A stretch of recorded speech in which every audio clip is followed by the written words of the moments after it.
Mesdames, Messieurs, bonjour et bienvenue sur notre chaîne YouTube. L'information vous place au sommet du monde.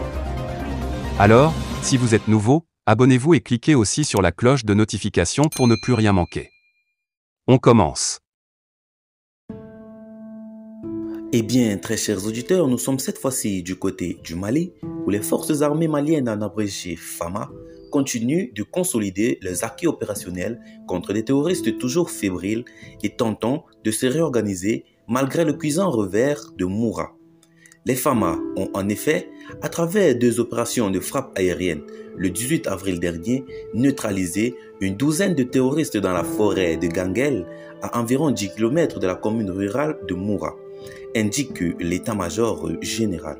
Selon la note de l'armée, ces frappes ont permis de neutraliser quelques cadres du GSIM, dont Sami Al-Bourhan, un cadre terroriste franco-tunisien parlant français et arabe, dépêché par Iyad Ag-Ghali, deux de ses accompagnateurs du GSIM. Ces opérations ont été menées, précise l'état-major, sur la base de renseignements techniques bien précis faisant état d'un regroupement de terroristes dans la zone avec la présence d'un émissaire d'Iyad Ag-Ghali. Après la débâcle subie par la Katiba Manika, l'émir du groupe de soutien à l'islam et aux musulmans, en abrégé GSIM, a dépêché dans la zone de Ganguel une délégation en vue de remonter le moral des combattants de la Katiba et leur apporter les soutiens financiers et logistiques tant attendus.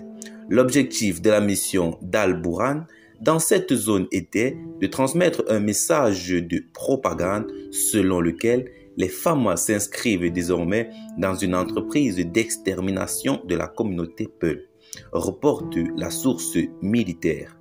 C'est dans cet ordre d'idées qu'ils devraient rencontrer les combattants dans la Katiba des secteurs de Yuwaru, Tenenkou, Djene, Ganguel, Mayatake et enfin rejoindre un pays voisin, précise le document.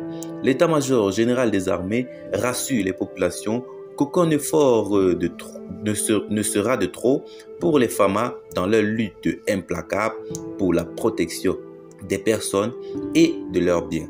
Alors les amis, telle est la situation actuelle du côté de Bamako. Qu'en pensez-vous? Laissez donc vos avis en commentaire, partagez la vidéo avec vos amis. Si vous l'avez trouvée notamment intéressante, abonnez-vous à la chaîne si ce n'est pas encore fait.